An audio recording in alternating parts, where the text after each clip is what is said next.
Hey guys, this is Chris, strat-o-matic Delaware, and we are going to start our baseball SADv tutorial series, Super Advanced Rules. We will be covering Advanced and Super Advanced at the same time. We're just going to go through the rule book, and I am new to Super Advanced, but I seem to have a decent grasp on it. But we will be learning this together as we go. In this first video, we're going to be doing... We'll start at Rule 11 on page 4 in the rule book. We'll be covering lefty-righty ratings, power ratings, and also runner advancement on hits. And that will be pages 4, and that's Rules 11 through 13. And we'll be going pages 4 and into page 5. So let's go ahead and get this first video underway. Pardon. Alright, here we go. First, Rule 11.0, lefty-righty ratings. There are many differences between basic and advanced strat-o-matic, but none more important than the advanced side of the player's cards, which divide each player's performance against left-handed and right-handed opponents. For batter use only the left side of the card when he's facing a left-handed pitcher, and only the right side of the card when he's facing a right-handed pitcher. For the pitcher, use only the left side of the card when facing a left-handed batter, and only the right side when facing a right-handed batter. Check the upper left corner of the batter's card to determine if he bats left, right, or switch. And it will have an S, like for Otis Nixon, an R for Ron Gant, or an L for David Justice. You will see that indicator for left-handed, right-handed, or switch-hitting batters. Same for the pitchers, but it's listed in the middle of the card. Throws, and then which hand he throws with. Throws left. La-di-da-di-da. The hitting style of the pitcher is also indicated as the last letter in his batter rating on top of the advanced side of his card.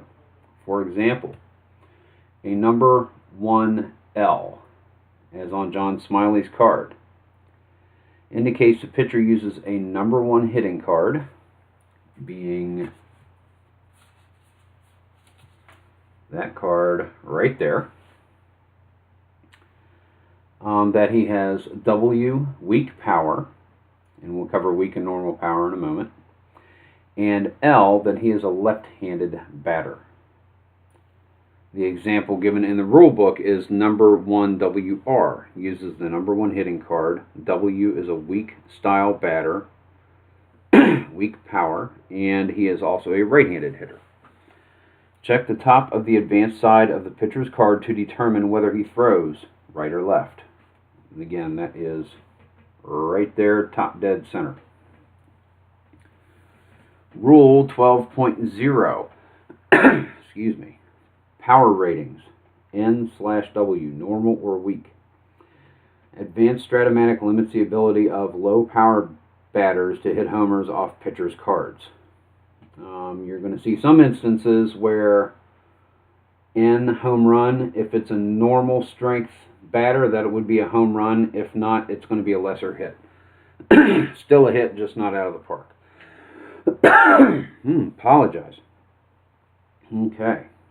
You will find each batter's power ratings below his name and above his hitting columns. So batters have them here. Hopefully you can make it out, but that is, let's see if we can just pick it up a little better, a little closer. Here you will see for Otis Nixon, power W, power W. That means he is weak against left and right-handed batters. Ron Gant, power N, power N. He has normal power against left and right-handed batters. And you will see some where if they have enough of a preference for one side of the mound or another, you may have normal against lefty and weak against righty and vice versa. That is where those ratings are located on the batter's cards. Da-de-da-de-da, very good. 12.1, in advanced play, all home run ratings on pitchers' cards are preceded by the letter N. And you will see here, N, a normal home run hitter, gets that home run. Same over here, 12-N-HR, 4-N-HR. That indicates that a player with normal strength will get that home run. Back to the rule book. If the batter's power rating is W, then any home run chances becomes a 2-star single. All runners advance 2 bases. So it's still a hit, it's just not out of the park. 12.11, if, as in this example, let's see right here, let's do the example. Say a left-handed batter with W power is batting against Lefty Gomez and rolls a 4-5. It means I got to get out the pictures of the cards. Okay. Possible home run possibilities would be that. Okay, so we're going to look at Otis Nixon batting against John Smiley. He's a lefty, so he is a right-handed batter. So we're going to be looking over here, and let's say he has rolled himself a 5-12. And on the D20, he has rolled a 6. So in this example, the result is split, and the subsequent roll of the 20-sided die is the range of the second result, always accepting that reading, even if it is a double or a triple. So there can be, in this instance, actually, let's do it that way. Let's make it a 5-4. So that is saying, since Otis Nixon is power W, with a split between 1 and 10, the normal home run becomes a single with 2 stars. Runners advance 2 bases. If it's 11 to 20, it would still be the double, because that would be a double that this pitcher gave up statistically. So that would not reduce it to a lesser value at bat. The only thing that changes for a weak power batter is the home run to a single 2-star. Rule number 13, runner advancement on hits. Now this will have advanced and super advanced rules. So first, the advanced rules. And you follow the basic rules with the following modifications. An outfielder's arm will affect all base running attempts for additional bases on singles or doubles, not followed by asterisks, such as this, which limit the number of bases a base runner may go on that at bat. Da-dee-da-dee-da. Such hits on the advanced side of the player's card show which outfielder should be used. Right field, left field, center field. If none are indicated, assume the throw is to be made by the center fielder. I'm going to cover a lot of ground, so a lot more are going to go to the center fielder. Each outfielder's arm is indicated at the top of the advanced side of his card. You will find it in parentheses after his first outfield position. So right field, Otis Nixon, right field, he is a 2E5. Right there, that parentheses +2, that means he has a +2 modifier for his arm. The modifier does not appear in his left field rating or his center field rating, however, it is the same for all three. Then you simply add or subtract the modifier, or the number in parentheses, from the running rating of the involved base runner. The maximum combined running rating and the throwing arm total is 119. The minimum is 1. So let's say you've got a 117 base runner and this is +3. That would take it to 20. The highest it can go is 119. Say you've got a 1-5 base runner, which I've never seen, and a -5 arm. It cannot take it to 0. It can only take it to 1. The minimum of 1. When a runner is held on first or second, you subtract 1 from their running rating when that rating is needed to determine whether he can advance an extra base on another player's hit. So if Otis Nixon is being held and a base hit follows, for him to try to pass, say he gets second and he's going to try for third, he's not a 117. Since he was held, he is now a 116. So he's held. He gets less of a jump. It reduces his effectiveness going to the next base.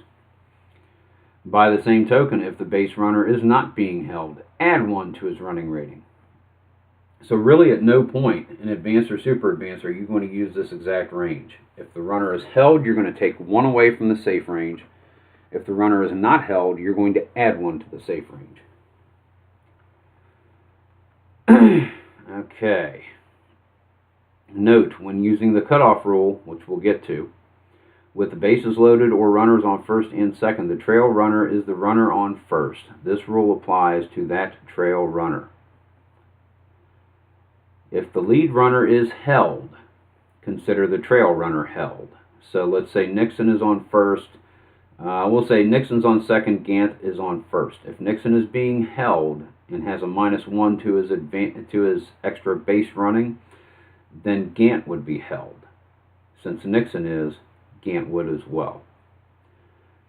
If the lead runner is not held, consider the trail runner not held. So conversely, if Nixon is on second and Gant is on first, if Nixon is not being held, you're adding one to his safe range, and you're also adding one to Gant's, because by Nixon not being held, Gant is not held either. When you're holding a base runner, you always hold the lead base runner. The advanced cutoff rule. This rule comes into play on a single followed by no asterisks, such as 9 here, single left field, no asterisks. Says 10 has 2 asterisks behind it. 5 in the split has 1 asterisk. So any base hit where there is no asterisk following the hit. So this rule, the advanced cutoff rule, comes in on a single followed with no asterisks when there are runners at first and second or the base is loaded at the time of the hit. If the offensive manager elects to let the runner from second base attempt to score by taking an extra base, the defensive manager then chooses if he wants to throw to the plate or cut it off. By cutting off the throw, he is conceding the run. He is allowing the runner from second base to score, but holds the runner from first base at second. So that way, you got enough of a lead, you're going to let one run in, you're holding everybody else up so you don't have that man making it all the way around to third. If, however, the defensive manager decides to choose to throw for the runner attempting to score, then the runner from first base automatically takes third. So that is, you've got boom, boom, big guy at the bat. He hits a single. This is where everybody goes. If the defensive player decides to throw for the man at the plate, this man automatically takes third. If the defensive manager decides to cut the throw off at the plate, he is conceding the run, holding this runner at second. Clear as mud. The super advanced. Use these rules with the following additions. On throws from right field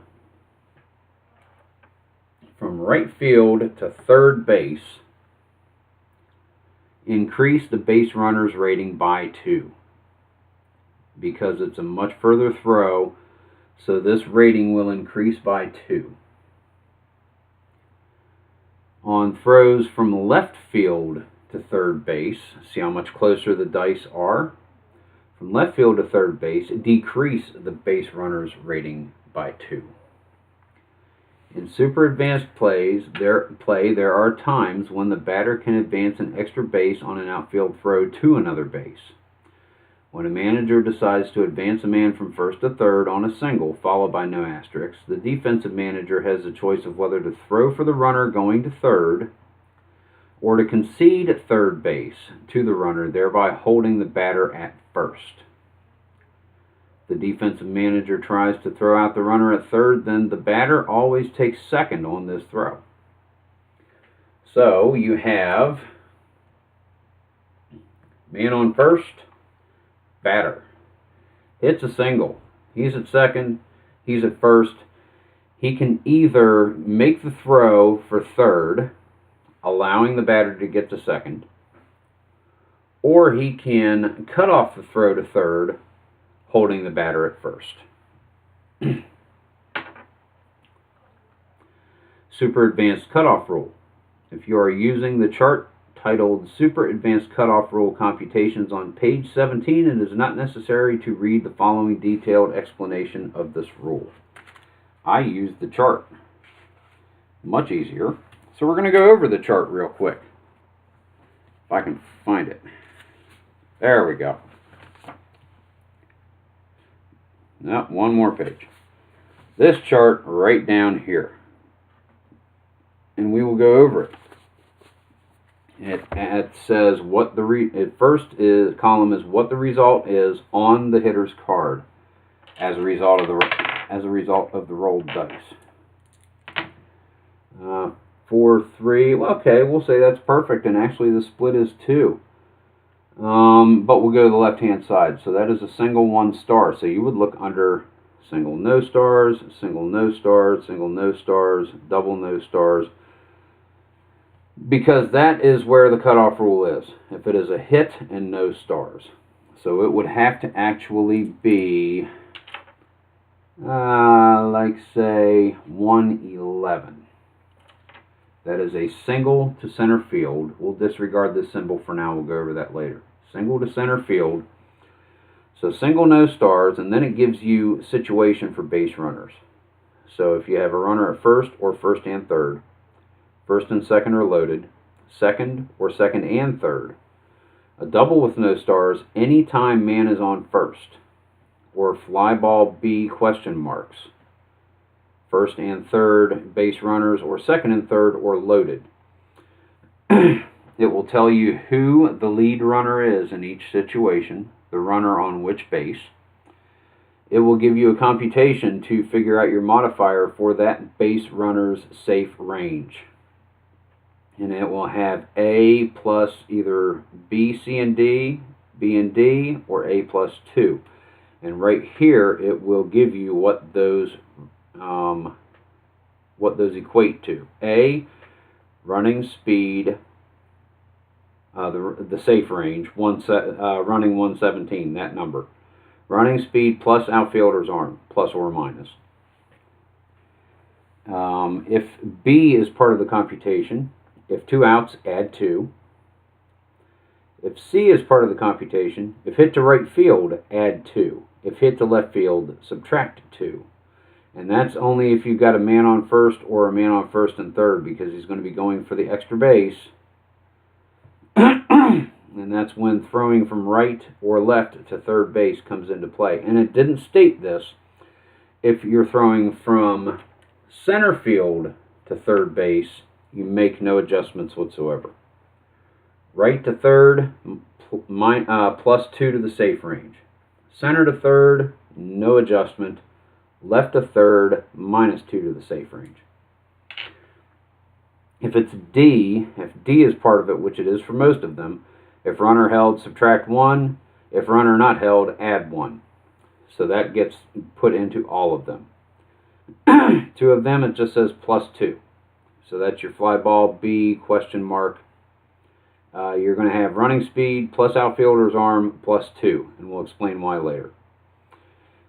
These 3 here have an asterisk next to the D, and that means an important note for Rule D. If the next base is occupied, the runner cannot be held. In that case, apply Rule D based upon whether the runner on third is held with bases loaded, or second and third, or whether the runner on second is held with runners at first and second. So if you are looking at a trail runner, you don't decide whether or not he is held. You go with the lead runner. That's what this states. And here's a cutoff play sequence so you can get it right. Offense decides whether they're going to send the lead runner or not for extra bases. Defense decides then whether to throw for the lead runner or let him advance. If the lead runner advances, the trail runner holds. That's kind of contradictory. Now, to throw for the lead runner or let him advance. And then if they let the lead runner advance, the trail runner holds. Okay, got it. If the defense throws for the lead runner, offense decides whether to advance the trail runner, the extra base. Then if the offense decides to try and advance the trail runner, the defense can let the throw go through for the lead runner or cut off the throw and attempt on trail runner. If the throw goes for the lead runner, the trail runners automatically advance. If the throw goes for the trail runner, lead runner automatically advances. Runs scores ahead of third out. So that is that. Let's go to the next pit. And I skipped 13.6 because I used the chart, and the chart is actually a very simple way to do it. One final rule on page 5 in the top super advanced darkened area, 13.6.3, catcher blocking the plate. And this rule was added in 2000. Whenever there is a play at the plate, the catcher's defensive ability may be challenged if it can make the difference between a runner being called safe or out. The rule comes into play when you are rolling a 20-sided die to determine if the runner is safe or out at home. So he's at second, single, no asterisk, rounding third if you're going for home and you're rolling a 20-sided die. Da-dee-da-dee-da-dee-da. If the last number in the safe range or the first number in the out range is selected. So let's say you've determined Otis Nixon with all modifiers is now a 116 going home. If you have rolled a 16 or a 17, then the catcher's ability will be checked with another roll of the 20-sided die.